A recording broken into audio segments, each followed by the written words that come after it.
I am so happy to be back this week. For those of you that don't follow me on other social medias, last week our golden retriever died and it was rough on me and my boys, so I had a video scheduled Wednesday, but I kind of took the rest of the week off and just, grieved with my kids. So I'm happy to be back.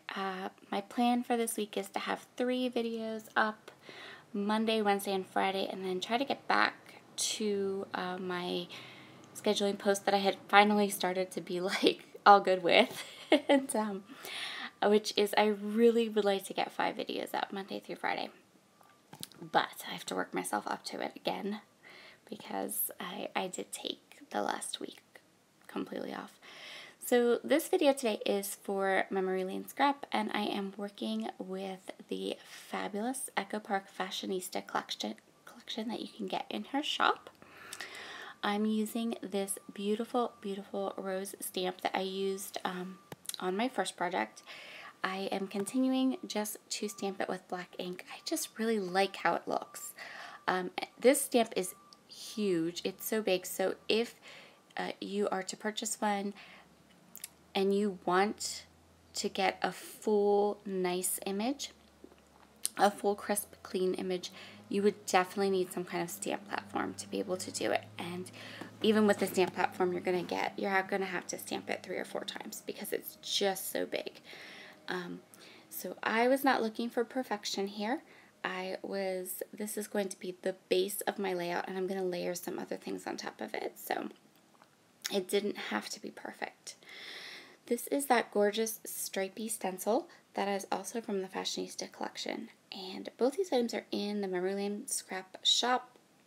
Last time I looked, they hadn't sold out yet, but be sure to grab one if you want one because I don't think she has too many more in inventory.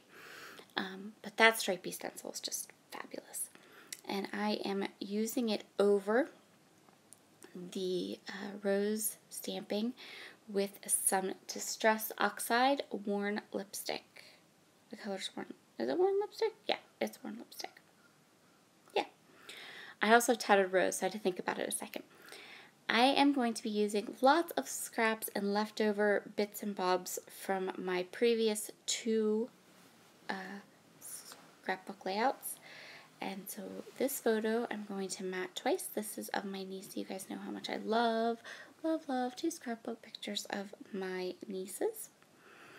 So I'm going to mat this twice just with this little scrap that I had left over. And then I'm going to put some foam on the back. My Walmart finally got the self-adhesive foam in stock. So I have those lovely small pieces now, and I'm going to use them in a layout.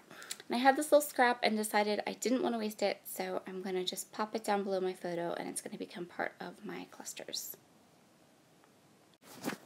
The reason I chose to scrapbook this photo today with this collection is because of that little sticker that's up in the right-hand corner. It says Classy and Sassy, and that is my niece.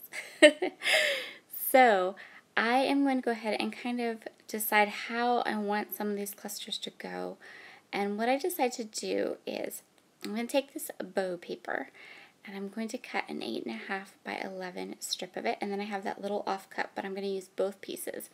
And then there was this super duper cute border sticker on the sticker sheet that is like a black and white scallop.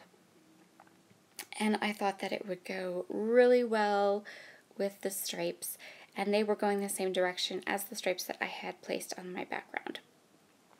So I'm going to go ahead and place the sticker at the bottom, and then since I have these 2 nice size offcuts, I can pull those colors up to the top of my layout and place them at the top as well, which kind of gives it some balance, and I really like how that worked for this layout. And this is one of those things that, for me, makes having a scrapbook 8.5 by 11 really nice. Because if this was a 12 by 12 layout, I wouldn't have those little offcuts to kind of help pull those colors through the layout. And there is only one 12-inch strip of that black and white striped scallop. So we are going to play a lot with stripes on this layout. We're going to have some that go vertical and some that go horizontal. And the way that I make that work is because I make sure that I don't have just one of either one.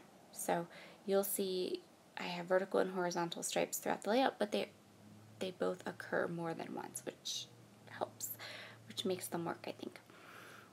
I am going to use one of these solid cardstock sheets.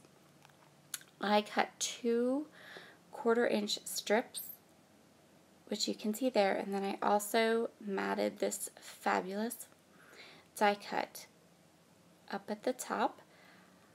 What I'm going to do is, this is 1/8 inch score tape, and I did not even realize this. I went shopping in the Memory Lane scrap shop a little bit ago, and the owner carries, Joss Marie, she carries the score tape in her shop.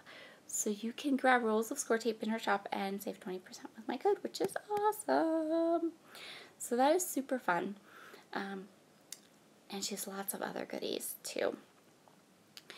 So what I'm going to do here is I want to kind of add a border, a little bit of color to the top and the bottom of my stamping and my stenciling, just because I feel like it finishes it off, kind of gives it a definite like ending point. And so the way I'm going to do that is with these small little strips of the cardstock. And I decide to make them each a different color to help pull all of the colors together, because I am using both of those pink and orangey corally colors in this layout. So I know I want to use that tag again because that pulls in some of the horizontal stripes from the banner, and so I want to make sure that at least 2 places has vertical and 2 places has horizontal stripes. I'm going to just tuck this tag right underneath, and I'm going to grab some Scotch tacky glue now.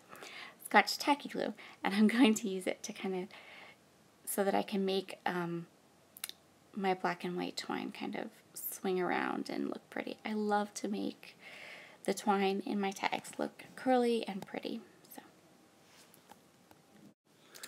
And now I'm just going to stick and plunk. So the first layout that I did with this collection, I had fussy cut a ton of these flowers, way more than I used on my first layout. So I decided that I was going to use up the rest of them. And I also have the sticker sheet there, which also has some different sizes of the little flowers. And I also put up at the top one of the circle sticker elements that says Glam Girl. So stinking cute. And so I'm going to go ahead and I'm just sticking and plunking flowers. So I chose 3 or 4 areas. I guess I chose 4 really, kind of, except that the one in the middle is really just all clustered together as part of the photo. And I'm just going to quite literally stick and plunk. Some things are getting foam tape, some things aren't. Another thing that I did was I did sprinkle some cotton candy shimmers just in a couple spots, just as a little accent. Very little of it, but just a little. And yeah, I'm just looking and deciding, what do I like? Where is there gappy places that might need more flowers, because you can never have too much flowers. And I decide that I want to add that little circle element to the bottom to kind of mimic the circle element at the top. And that's going to complete this layout. I had so much fun creating this. I have had so much fun creating all of my Fashionista projects. I just think those colors, they're gorgeous. So have a fabulous, fabulous day. I have 1 more project coming up using this collection, and then I'll have a new collection to share for you in a couple weeks. Have a wonderful, wonderful day, and I will see you again soon. Bye!